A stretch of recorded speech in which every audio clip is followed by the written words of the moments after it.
मैं जब अपने 12 साल के भाई की 6 इंच की देखी तो नमस्कार दोस्तों, आप लोगों की स्वागत है पूजा भाभी की कहानी। आज की कहानी अगर आप लोग पूरी लास्ट तक सुन लेते हैं तो आप अपने हाथ को मजबूर में इस्तेमाल करना ही पड़ेगा। मेरी नाम काजल कुमारी है। मेरी उम्र लगभग अभी 18 साल होने ही वाली है। मेरे घर में पापा और मम्मी और दादी और दादाजी और मेरे एक छोटा सा भाई रहते हैं। मैं अभी बा पार्ट 2 का पढ़ाई करती हूँ और मेरा छोटा भाई अभी 6ठी क्लास में पढ़ाई करता है। हम सब लोग एक ही साथ घर पर आते हैं। मेरे पापा बाहर कंपनी में एक सुपरवाइज़र का काम करते हैं और घर का सारा कामकाज मैं अकेले ही कर लेती हूँ क्योंकि मेरी मम्मी का तबीयत हमेशा ख़राब ही रहती है। एक दिन की बात है जब मेरा भाई इसलिए से आया हुआ था और अपने कमरे के अंदर गया हुआ था कपड़ा चेंज करने के लिए। तभी मैं उसे बोलता हूँ कि अरे भाई इधर आना थोड़ा सा, तुझे काम है। मेरा भाई मेरे पास आता है और बोलता है कि क्या दीदी कोई काम है क्या। मैं बोली कि हाँ मैं बाज़ार जा रही हूँ तो मम्मी को ख्याल रखना। मैं बाज़ार चली जाती हूँ। बाज़ार से आता हूँ तो देखती हूँ कि मेरा भाई घर पर नहीं था क्योंकि वो खेलने के लिए बाहर चला गया था। फिर मैं उसे जाकर बुलाती हूँ और बोलता हूँ कि चल अब तुमने बहुत ज़्यादा खेल लिया, अब तू पढ़ाई कर ले। फिर मेरा भाई पढ़ाई करने के लिए चला जाता है। शाम को 7 बजे आती है हमारे घर में। सब लोग खाना खाकर अपने अपने कमरे में सोने के लिए चले जाते हैं। फिर मैं रात को पानी पीने के लिए कभी ताल उठती हूँ। लेकिन एक दिन की बात है जब मैं पानी पीने के लिए उठी तो देखी कि मेरे भाई के कमरे से कुछ अजीब सी आवाज़ आ रही है। फिर मैं उसके दरवाजे के पास गई और चोरी छिपी उसके कमरे में दिखने लग गई कि मेरा भाई क्या कर रहा है। फिर मैं कभी नहीं सोची थी कि मेरा भाई का भी इतना बड़ा होगा।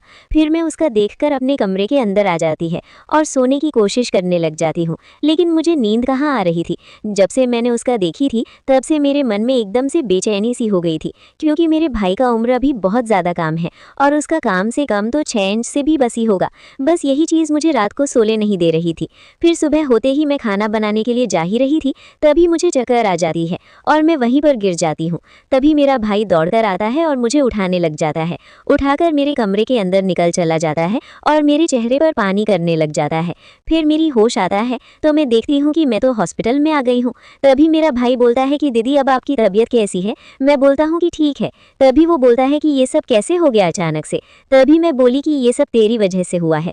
फिर मेरा भाई सोने पड़ जाता है और बोलता है कि मेरी वजह से कैसी हो जाएगी, आपकी तबीयत खराब है। फिर मैं बोलता हूँ कि रात को पानी पीने के लिए जा रही थी तो तेरे कमरे से कुछ अजीब सी आवाज़ आ रही थी। जब मैं आछी तो मेरी खुशी उड़ गई। उसके बाद मेरे दिमाग में एकदम से भी बेचैनी सी हो गई थी। मेरा भाई बोलता है कि अरे दीदी आप मेरे कमरे के अंदर तक झाँक क्यों करती रहती हो।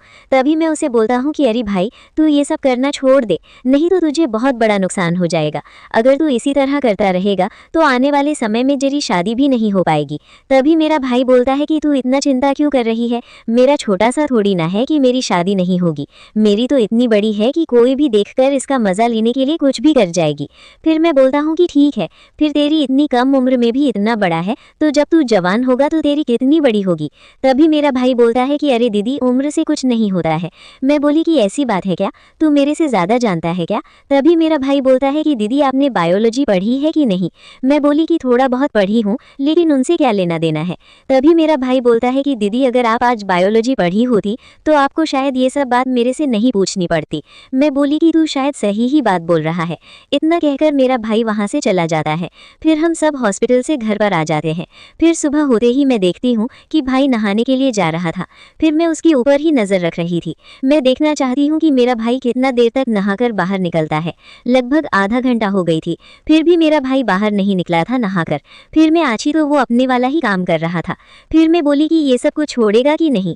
फिर वो बोलता है कि दीदी आप मेरे पीछा करना छोड़ दो, नहीं तो शायद ये आपके लिए ठीक नहीं होगी। नहीं बोली कि आज के ज़माना में भलाई करना भी पाप हो गया है। मेरा भाई बोलता है कि तुम अपनी ही भलाई करो। मैं बोली कि अगर तू मेरा बात नहीं मानेगा तो आगे चलकर बहुत ज़्यादा पछताएगा। फिर मेरा भाई बोलता है कि ठीक है, मैं अब ये सब करना छोड़ दूंगा। जब आप इतनी बातें बोल रही हैं तो आप तो मुझसे बड़ी हैं, आपको तो बहुत ज़्यादा नॉलेज होगी। उसी दिन से मेरा भाई गलत काम करना छोड़ देता है और धीरे धीरे वो अपनी सारी आदतें भी छोड़ने लग जाता है। जहाँ तक कि रात को कमरे से बाहर एक भी बार नहीं निकलता था। आज के दिन वो कमरे से बाहर 1 घंटा बाद निकलता रहता है और जाकर बाहर घूमकर फिर से आकर सो जाता है। ये सब देखकर मेरी बहुत ज़्यादा खुशी हो रही थी क्योंकि मेरे भाई की ज़िंदगी अब धीरे धीरे बदल रही थी। आज की कहानी आप लोगों की कैसी लगी मुझे कमेंट करके बताइएगा और आपको किस टॉपिक पर कहानी चाहिए ये भी मुझे कमेंट करके बता सकते हैं ताकि मैं आपके लिए कहानी ऐसे ही बनती रहूं। और अच्छी लगे तो चैनल को सब्सक्राइब कर दीजिएगा क्योंकि आप लोगों को पूरी वीडियो देखते हैं लेकिन चैनल को सब्सक्राइब नहीं करते हैं। इस